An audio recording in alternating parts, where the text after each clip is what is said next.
உங்கள் இலக்கு எவ்வளவு பெரிதாக இருந்தாலும் உங்களிடம் இந்த பழக்கம் இருந்தால் சற்றே விலகிவிடுங்கள், இன்றை நிறுத்திவிடுங்கள் என்பதை மனதில் உறுதி கொள்ளுங்கள்.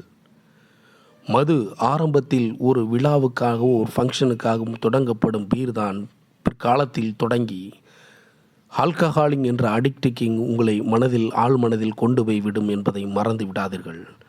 உங்கள் இலக்கை நோக்கி பயணிப்பதற்கு மது ஒரு தடையாக இருப்பது என்றால் இன்று வரையிலும் எல்லளவிலும் உங்கள் குடும்பத்தாரிடமும் சமுதாயத்திலும் உங்களுடைய நற்பதிப்பை கெடுத்துவிடும் என்பதை உணருங்கள். உங்கள் உறவினர்களே உங்களை வெறுத்து விடுவார்கள் என்பதை மறந்து விடாதீர்கள். நீங்கள் மதுவிற்கு அடிமையாகி இருந்தால் சற்றே இன்று கூட தயங்காமல் அதிலிருந்து வெளியே வந்து உங்களுடைய இலக்கை நோக்கி பயணிப்பதில் குறியாக இருங்கள். உடல்நல மட்டுமின்றி உங்கள் ஆரோக்கியத்தையும் விலை கொடுத்து வாங்க முடியாது என்பதை நன்கு உணருங்கள்.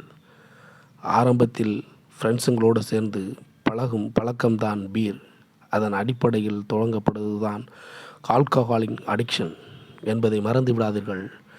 இன்றே விலகிவிடுங்கள் மது பழக்கத்திலிருந்து. நல்ல ஒரு பயணத்தை பயணிங்கள்.